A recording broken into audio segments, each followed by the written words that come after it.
Mais comme les enfants d'Ébénie, choisissez de contrôler ce qu'on vous dit. Bible ouverte est une émission animée par le pasteur Jean-Paul Jacquet, à laquelle sont invités pasteurs, théologiens ou encore prédicateurs, ainsi que tous ceux qui ont quelque chose à dire. À Bible ouverte, tous nos débats sont centrés sur la Bible, Sola Scriptura. Pour débattre avec nous, nous vous invitons à nous contacter au 01 85 72 00 98. Vous pouvez vous connecter sur Facebook, sur notre page Radio Télé MEEA, ou encore vous pouvez nous contacter à radio-tv@mea.fr. Savoir reconnaître ton pas, trouver dans ma vie ta présence, tenir une lampe allumée, choisir avec toi la confiance, aimer et se savoir aimer, brûler quand le feu devient cendre, partir vers celui qui attend, choisir de donner sans reprendre, fêter le retour d'un enfant. Mes chers frères et sœurs, bonsoir. Bonsoir à chacun de vous. Ça fait 3 semaines, j'ai été absent à l'antenne. Je n'ai pas été malade, Dieu merci, mais j'ai été pris par certaines activités qui m'ont empêché d'être avec vous. Cet après-midi, nous allons poursuivre avec notre émission. Peut-être serai-je en différé, nous ne le savons pas encore. Peut-être que je serai en direct avec vous. Ça va dépendre de notre frère qui manie les caméras. Cet après-midi, j'aimerais voir avec vous un sujet qui peut nous parler, qui peut te parler, qui peut me parler, qui peut nous parler. C'est le sujet de la prospérité. Aujourd'hui, on peut être ringard, on peut être considéré comme aigri lorsque pasteur étant, on aborde le sujet de l'évangile de la prospérité. Tant est la séduction est totale, elle est capitale, elle est profonde dans le monde évangélique. Cependant, quoi qu'il arrive,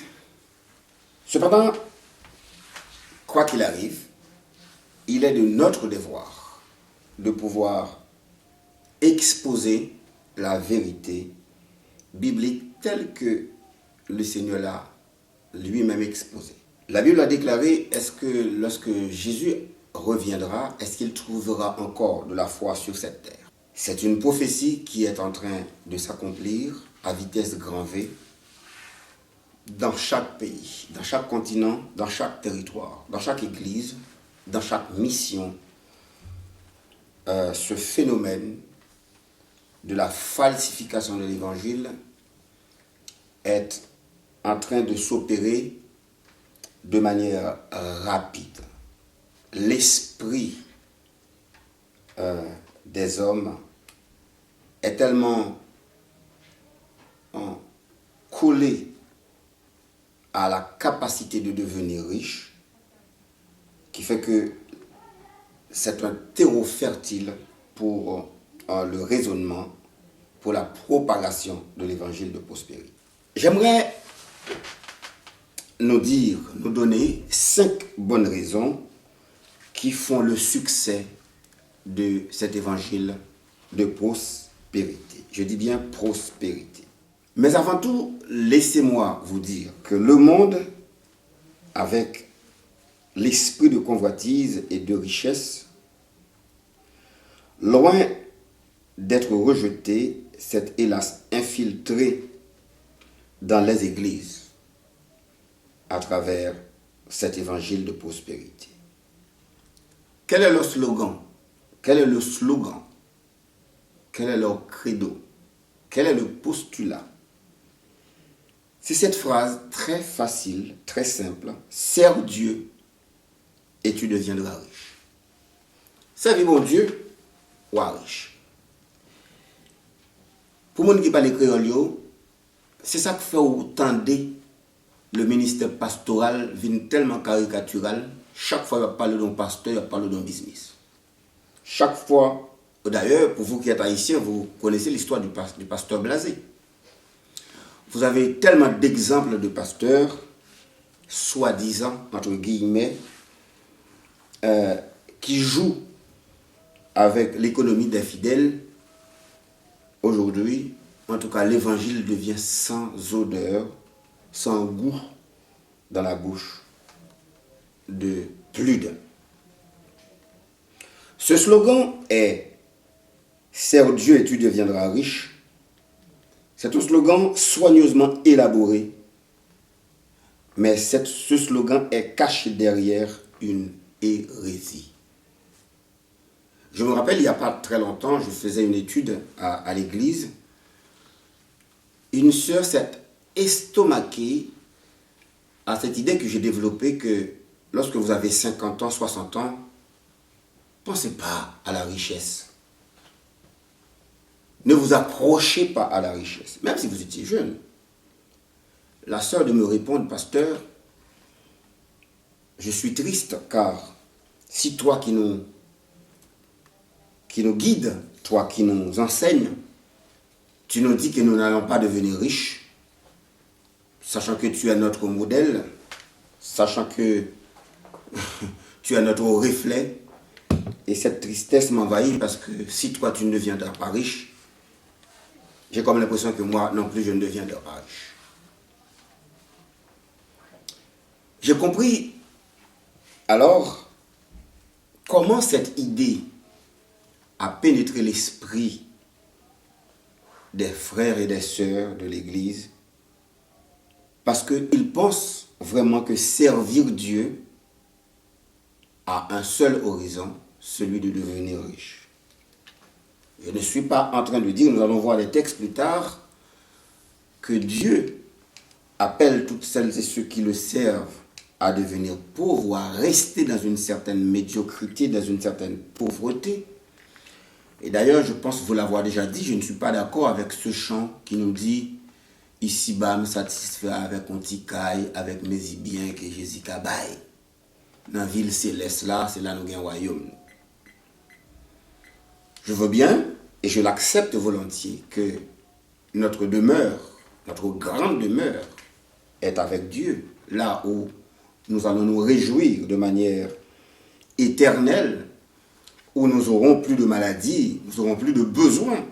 C'est lorsque nous sommes avec le Seigneur. Mais la Bible ne dit pas non plus, sers Dieu pour rester pauvre. Donc, pour celles et ceux qui allaient m'opposer l'idée de vouloir rester dans la pauvreté, je vous dis tout de suite, je vous dis d'emblée, je ne crois pas à un évangile de pauvreté. Je ne crois pas non plus à un évangile de prospérité. Lorsqu'on sert Dieu, on le sert pour lui-même. On le sert parce qu'il est Dieu. On le sert parce que il nous aime le premier, parce que nous l'aimons tout simplement. Et ce que nous aurons reçu de Dieu comme bénédiction matérielle, nous allons le recevoir par le bon vouloir, tout simplement, de Dieu. Ces prédicateurs de la fausse doctrine de la prospérité savent bien qu'ils sont dans une supercherie. Ils le savent trop bien. C'est pourquoi ils exploitent avec succès l'ignorance de leurs fidèles. Ils disent que la manière de donner à Dieu et de le servir a été complètement ce chemin, ou doit être ce chemin de bénédiction. Je pense que il crée une sorte d'euphorie, il crée une sorte d'attente chez les fidèles, l'attente de la richesse, pour pouvoir mieux les canaliser là où ils veulent qu'ils aillent, c'est-à-dire dans leur faiblesse. Ils vont exploiter leur faiblesse avec beaucoup de succès. Je ne dis pas qu'il ne faille pas donner à Dieu. Et d'ailleurs, qui peut donner à Dieu? Tout ce que nous disposons, c'est Dieu qui nous le donne. Quand on donne pas à Dieu. On donne quelque chose pour que l'œuvre terrestre de l'évangile puisse aller de l'avant. Mais on ne donne pas à Dieu. Dans le texte de l'Ancien Testament, je pense que c'est le texte du prophète Agé, la Bible déclare que l'or est à lui, l'argent est à lui. L'or est à Dieu, l'argent est à Dieu. Donc, l'argent que nous aurons donné ou qu'on aura donné pour le service du culte, ce n'est pas l'argent qu'on donne à Dieu pour obtenir une bénédiction particulière. Il y a tellement de déformations. J'ai été aussi bercé par ce cantique à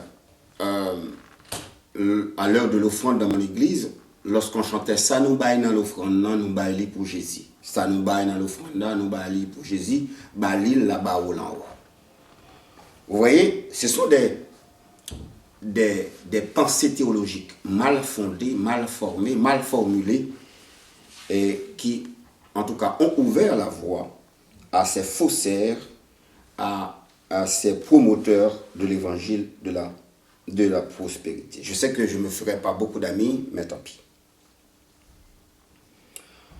Aujourd'hui, beaucoup dans ce mouvement traitent Dieu comme s'il était là pour satisfaire chacun de leurs désirs et comme si sa principale préoccupation dans le ciel était d'exécuter les ordres que ces gens lui donnent.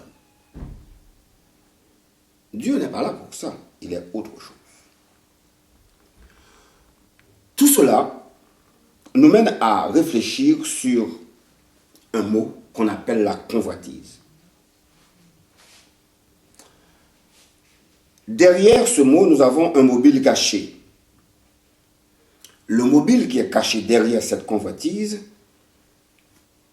est vendu comme une espérance à être mieux, à connaître un mieux-être, donc à connaître la prospérité.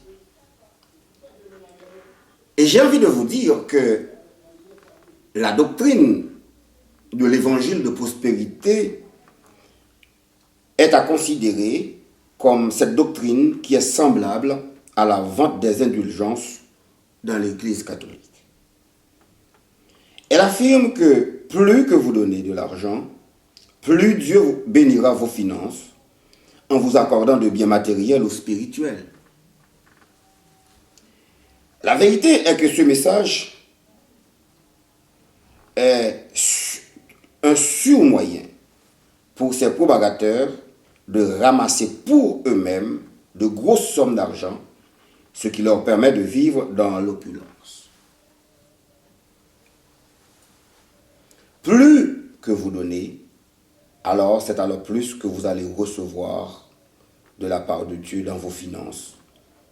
Et plus vous aurez des biens matériels ou des biens spirituels. C'est ce qu'ils vous vendent.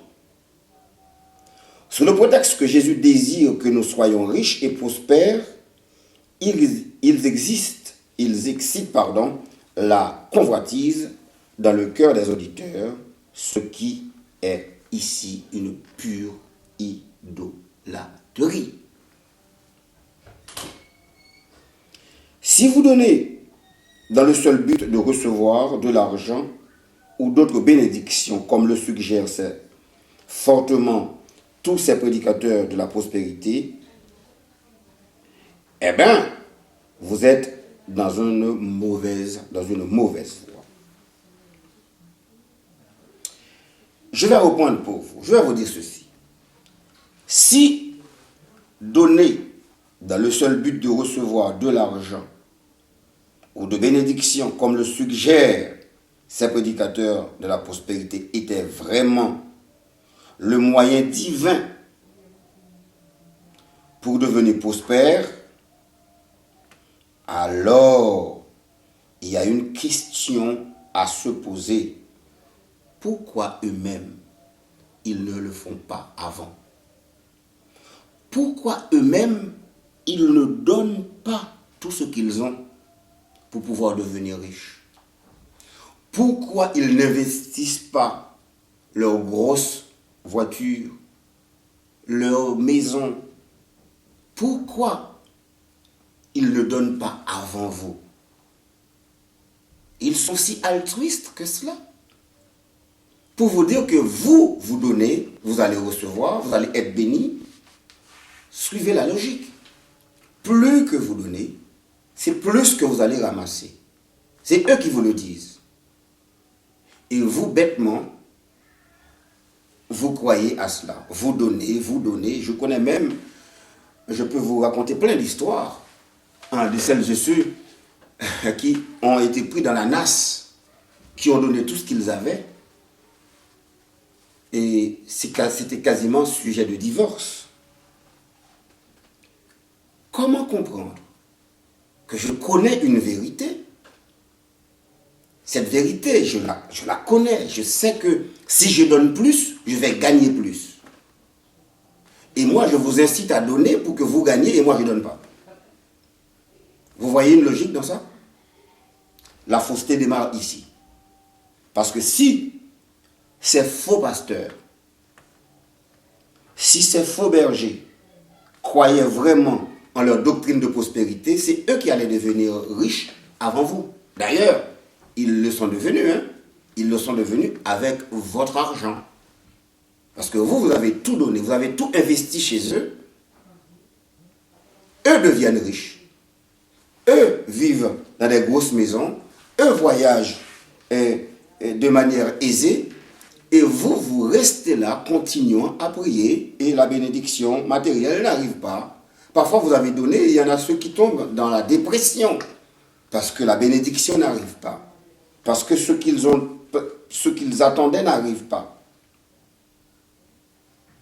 Les bénédictions matérielles n'arrivent pas. Les bénédictions célestes n'arrivent pas. Et pourtant, vous avez donné.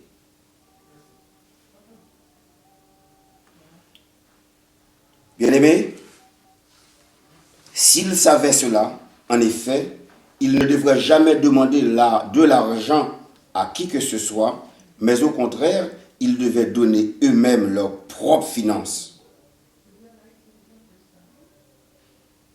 Il faut savoir quelque chose aujourd'hui. Ceux qui ont quelques bénédictions, ceux qui ont été l'objet de quelques bénédictions financières, doivent pouvoir aider leur assemblée locale, doivent pouvoir aider leur mission. Vous allez me dire, ah pasteur, je vous vois venir parce que vous êtes aussi chef de mission. Doivent pouvoir aider celles qui sont dans le besoin. Celles et ceux qui périssent dans la misère. Celles et ceux qui périssent dans l'ignorance. On doit pouvoir aider. Mais il faut toujours discerner que lorsque je donne 20 $, lorsque je donne 40 $, je ne suis pas en train d'acheter Dieu. Il n'y a pas un deal entre ce que je donne et ce que Dieu va me donner après. C'est Dieu qui décide lui-même. Vous pouvez avoir donné beaucoup d'argent, vous pouvez avoir investi votre temps dans le travail du Seigneur, et la bénédiction de Dieu vient d'une autre manière. Ce n'est pas forcément beaucoup d'argent que vous allez avoir derrière. La bénédiction de Dieu peut prendre beaucoup d'autres formes qu'une forme de richesse ponctuelle, qu'une forme de prospérité visible dans le monde. Si pour une raison quelconque, vous ne pouvez pas vous déplacer de chez vous, si vous êtes sur la route ou vous êtes alité, vous pouvez suivre en direct le culte de l'église évangélique Baptiste Agapé chaque dimanche de 10h à 12h30 sur la M2EA Radio. Pas de problème, on peut le connecter.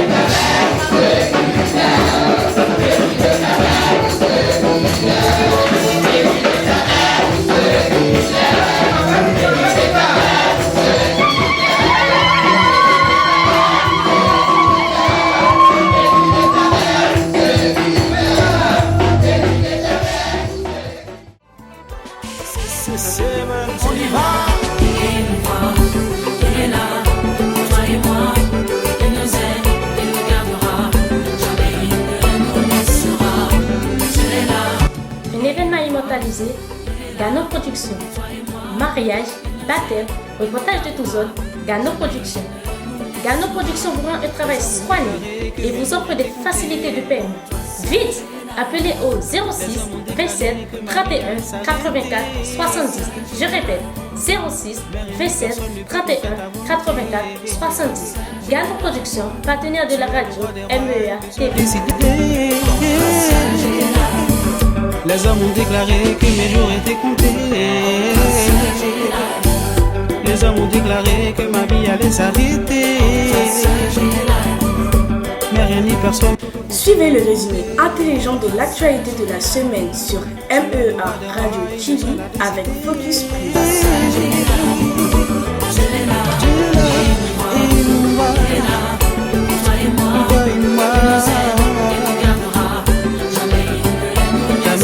La MEA Radio TV, une dynamique missionnaire dans l'évangélisation de masse sur le web.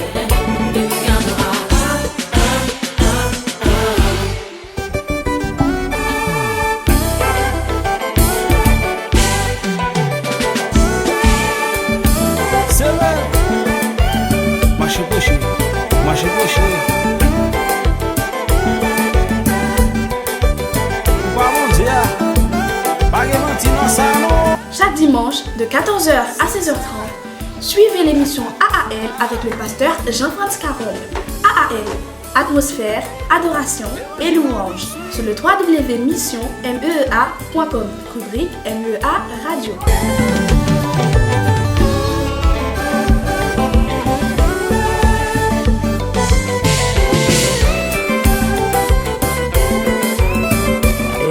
Une émission d'adoration et de louange tous les dimanches dès 14h avec pasteur JFK.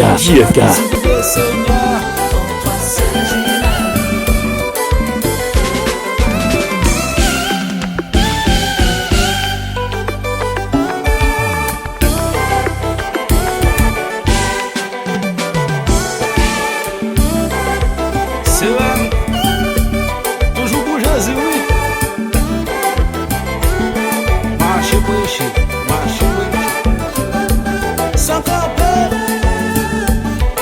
Santé, mode, beauté, sport et actualité sur MEA Radio TV dans l'émission Autour du Globe.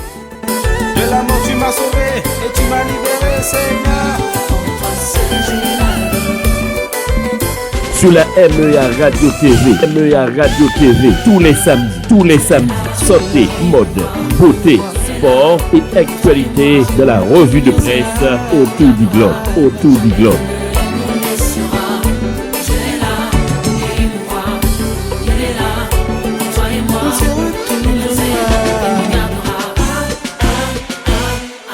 MEA Radio, la radio du moment.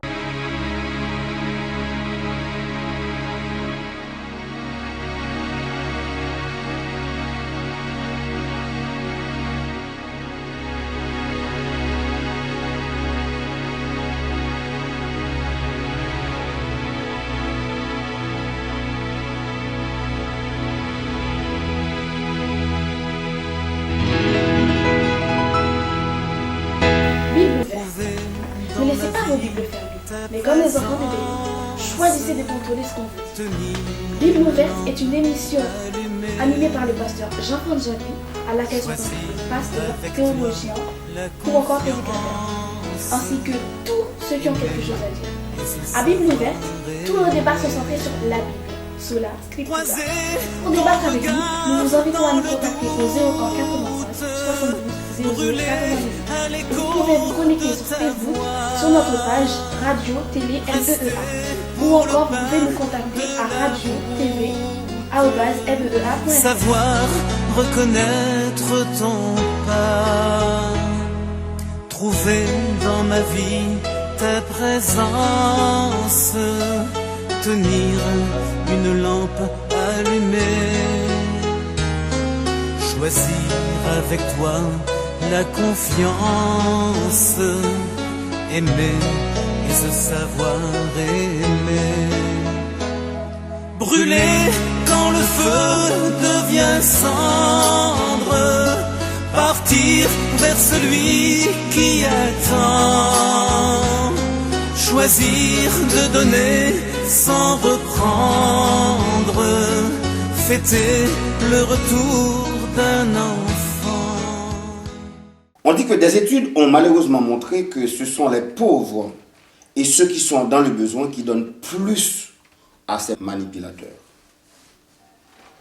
Ceux qui sont dans le besoin, quand on leur dit « donnez », vous allez recevoir beaucoup plus, eh bien, espérant que leurs marmites vont être remplies tout de suite, eh bien, ils donnent ce dont ils disposaient.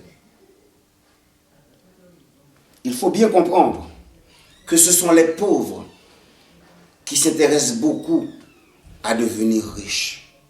Donc, cet évangile de prospérité fait focus sur ceux qui sont dans le besoin, sur ceux qui sont pauvres. Donc, il manipule ceux qui n'ont pas la capacité eux-mêmes de comprendre la parole, de lire la parole, de faire une synthèse, de faire une analyse de la parole de Dieu. Il profite de la faiblesse de ces gens. Je vais vous le dire, ce sont des malheureux, ce sont des malades, ce sont ceux qui sont pauvres, ceux qui sont dans le besoin, et ce sont ces personnes-là qui sont la cible de ces fossoyeurs de l'évangile. Aujourd'hui, il faut comprendre une chose. On ne donne rien à Dieu pour être sauvé. On ne donne rien à Dieu pour pouvoir être guéri d'une maladie quelconque. C'est diabolique lorsqu'on vend cet évangile-là. Je vais prendre un seul exemple avant de vous donner quelques raisons pour ne pas croire à cela. Figurez-vous, l'homme de Dieu, anciennement Saul de Tarse, devenu Paul. Il est un outil entre les mains du Seigneur. Dieu l'a utilisé comme instrument. Souvenez-vous, sur le chemin de Damas, lorsque il a reçu de Dieu l'évangile qui délivre, l'évangile qui bénit, l'évangile qui transforme, il a reçu quoi? Il a reçu une lumière, la lumière pour être au service de Dieu. Dieu l'a utilisé puissamment, spirituellement. On n'a jamais vu, et je ne sais pas s'il y a un texte qui peut me le faire voir, on n'a pas vu que lorsque Paul s'est converti sur la route de Damas, lui qui venait du Sanhédrin, lui qui était un homme de loi, on n'a vu dans aucun texte où il est devenu riche. Au contraire, ce sont les églises qui lui envoient quelques dons. Lorsqu'il était en prison, il y a des moments où il ne récupère, il n'accepte même pas ces dons qu'on lui donne. Je pense dans un texte où il dit, j'ai le droit de recevoir de vous, mais pour la grandeur de l'évangile, pour la force de l'évangile que je vous annonce, je préfère ne pas être dépendu de vous. Car son évangile est l'évangile de grâce, l'évangile qui libère, l'évangile de la croix, l'évangile du royaume. Qui était mieux placé que Paul pour recevoir de l'argent? Qui était mieux placé que Paul pour dire aux églises de la diaspora, aux églises en tout cas des contrées, d'Éphèse, de Corinthe, pardon. Qui était mieux placé que lui pour leur dire qu'il faut donner de l'argent pour pouvoir recevoir la puissance qu'il a reçue? Non. La puissance qu'il a reçue, c'est une puissance qui vient de Dieu. Il ne l'a jamais vendue. Souvenez-vous, dans un des textes de Actes des Apôtres, lorsqu'il a guéri des malades, lorsqu'il a fait des miracles, il y a un certain magicien qui venait lui demander, écoutez, vendez-moi une portion de sa puissance pour que moi aussi je puisse gagner de l'argent. Il l'a chassé avec une telle hardiesse spirituelle. Il l'a chassé et il l'a qualifié de démoniaque.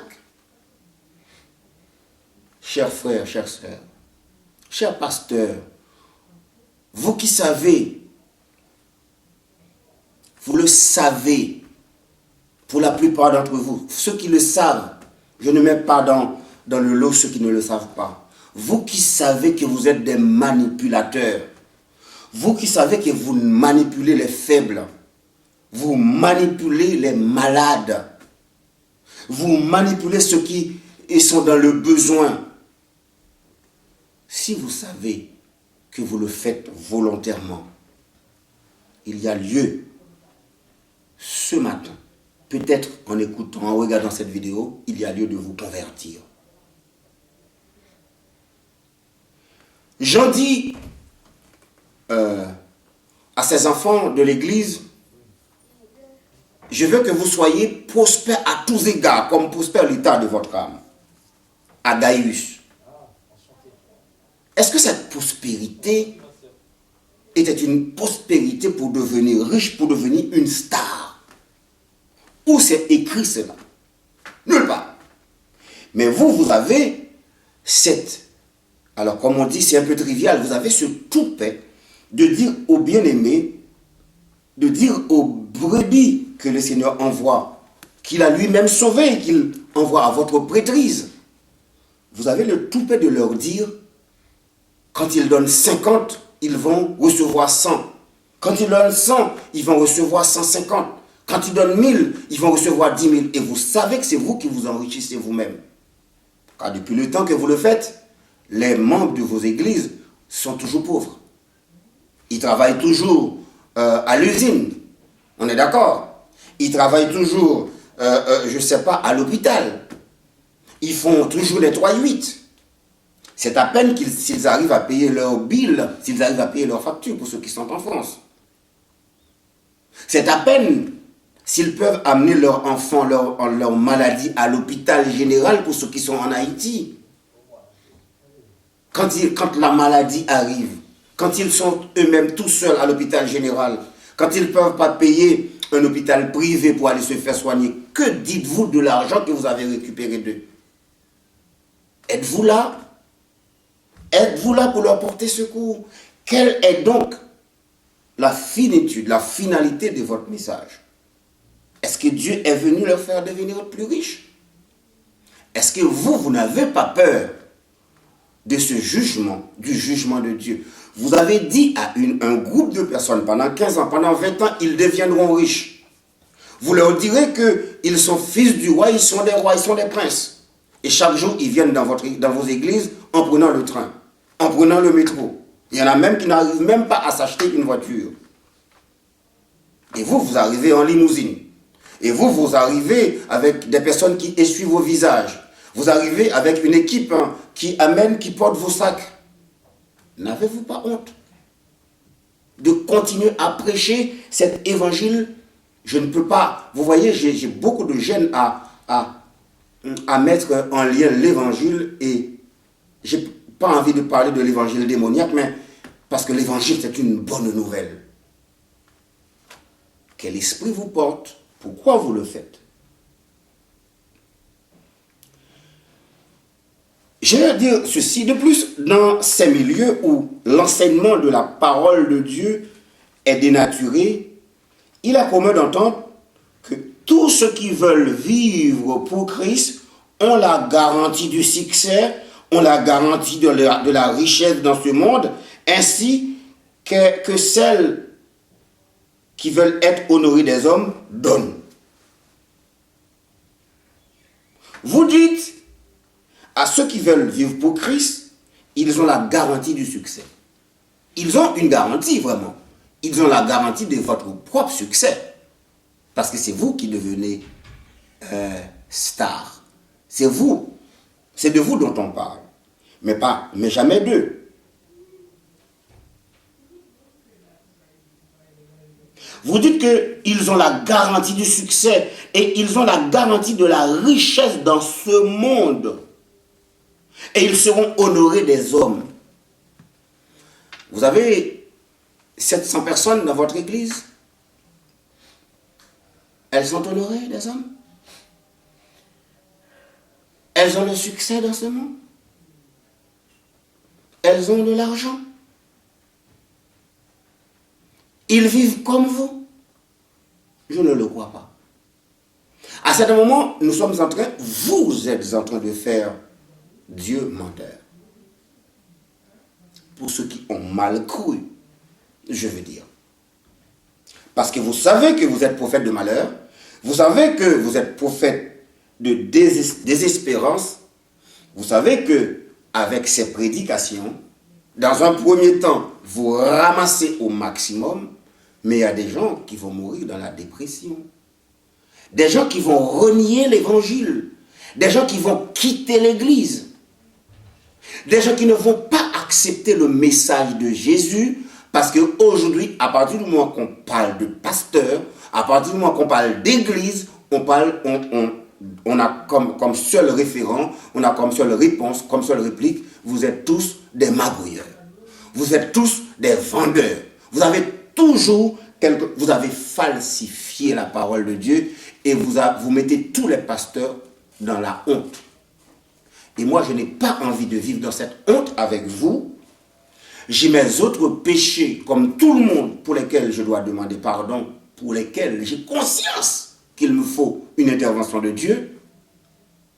Mais vous auriez dû, et c'est un devoir pour vous, c'est un devoir pour vous, de vous dire, oui, je vais me convertir de cette perversion de l'argent, car nous savons que l'amour de l'argent est dans la racine de tous les maux. C'est Dieu qui le dit dans sa parole.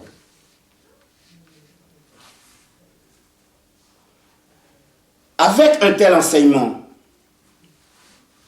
je vous pose une question.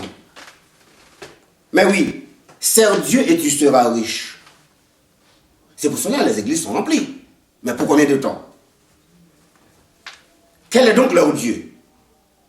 Quel est donc leur véritable sauveur? Le Christ de Nazareth, cloué à la croix et ressuscité, ou Mammon? C'est une question à laquelle tu dois répondre comme pasteur professant l'évangile de la prospérité. Je n'ai pas à la répondre à ta place. J'ai envie de vous dire, avec un tel enseignement, qui ne voudrait pas non plus devenir pasteur? Dis-moi. Qui ne voudrait pas devenir chrétien? Puisque être chrétien signifie être riche, être visible dans ce monde, ne pas avoir de problème. C'est comme si la croix nous a donné un blanc-seing pour devenir riche. Vous êtes en train de dire à ceux qui veulent rester fidèles à la parole de Dieu que chaque fois qu'eux-mêmes ils traversent des difficultés dans leur vie personnelle, c'est parce que leur évangile n'est pas assez puissant. Vous êtes en train de leur dire, ah mais c'est parce que Dieu ne marche pas avec eux. Et je n'ai pas fini avec Paul. Vous vous rappelez vous-même. Vous dites, donnez, vous serez guéris de vos maladies. Vous dites, donnez, vous deviendrez riches. Qu'a donc été la réponse de Christ à Paul lorsqu'il est malade? Et nous savons tous que par la puissance de Dieu, il a pu guérir des malades. Et lorsque lui-même était malade, qu'est-ce que le Seigneur Jésus lui a répondu? Ma grâce te suffit. Je pense que, au lieu de prêcher l'évangile de la prospérité, au lieu de dire à tout le monde qu'ils deviendront riches, qu'il deviendra riche, dites plutôt à celles et ceux qui sont devant vous qu'ils ont besoin de la grâce de Dieu pour être sauvés. Ils ont besoin de la grâce de Dieu, ils ont besoin de provision, de grâce. Aujourd'hui, quelle que soit la richesse d'un homme, quelle que soit sa position sociale, intellectuelle, quelle que soit sa position dans le monde, s'il n'a pas l'argent, s'il n'a pas la grâce de Dieu, il est dans un mauvais état. Au lieu de prêcher la sanctification, au lieu d'inciter les frères et les sœurs à chercher Dieu, à comprendre le fonctionnement spirituel de Dieu, vous les efforcez à chercher l'argent, bien évidemment en leur prenant ce qu'ils avaient. Dans cette émission, je vais donner 5 raisons qui font que vous prospérez dans votre évangile de prospérité. Et dans la suite, nous allons prendre, n'est-ce pas, les textes bibliques qui vont faire comprendre à vous chrétiens, à vous pauvres malheureux. C'est une expression haïtienne que j'emploie ici, parce que si vous avez Dieu dans votre vie, vous n'êtes pas pauvre et ni malheureux. À vous qui servez Dieu, j'ai envie de vous dire que chaque jour, la grâce de Dieu va suffire pour toi. puisque les oiseaux n'ont pas, n'ont que leur plumage. Chaque jour, Dieu prend soin d'eux. Mais à combien plus forte raison qu'à vous aussi, le Seigneur prendra soin de vous. Ne vous inscrivez pas dans cette course effrénée de devenir riche. Ne soyez pas triste en écoutant cette parole. Je vois que même les églises, les assemblées évangéliques qui font des efforts pour comprendre la parole de Dieu, nous voyons les jeunes décrocher. Ils décrochent à l'idée de s'accrocher à la croix, de s'accrocher au royaume, de s'accrocher à la grâce de Dieu. Beaucoup d'entre eux ont cette tentation de devenir riches. Nous allons voir les 5 raisons qui font que l'évangile de la prospérité progresse, et nous verrons par la suite quelle est donc cette convoitise des faux docteurs, et nous prenons ensemble des textes bibliques qui soutiennent l'idée que tous ceux qui servent le Seigneur ne doivent pas être amis de l'argent. À très bientôt. C'était le pasteur JFK pour les intimes, Jean-Louis-Jean-France Carole, pour ceux qui ne me connaissent pas encore. Nous sommes pasteurs de l'église évangélique baptiste Agapé de Champigny-sur-Marne, 685 rue Marcel Paul, et nous sommes responsables de la MEA, Mission évangélique des églises Agapé, qui siège aussi à la même adresse, et nous implémentons des églises en Haïti. Nous allons vous revenir très bientôt pour vous donner les 5 raisons de la réussite, du succès de l'évangile de prospérité. A tout de suite, que Dieu vous bénisse.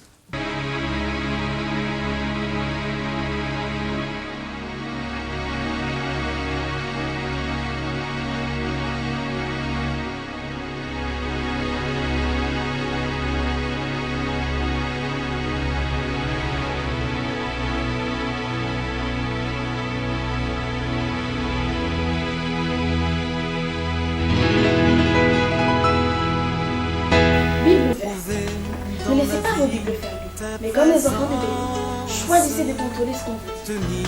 Bible ouverte est une émission animée par le pasteur Jean-François Japi, à laquelle sont invités pasteurs, théologiens ou encore prédicateurs, ainsi que tous ceux qui ont quelque chose à dire. À Bible ouverte, tous nos débats sont centrés sur la Bible, sola scriptura. Pour débattre avec nous, nous vous invitons à nous contacter au 01 85 72 00 98. Vous pouvez vous connecter sur Facebook, sur notre page Radio Télé MEEA, ou encore vous pouvez nous contacter à radio tv @MEEA.fr. Savoir reconnaître ton pas, trouver dans ma vie ta présence, tenir une lampe allumée, choisir avec toi la confiance, aimer et se savoir aimer, brûler quand le feu devient cendre, partir vers celui qui attend, choisir de donner sans reprendre, fêter le retour d'un enfant.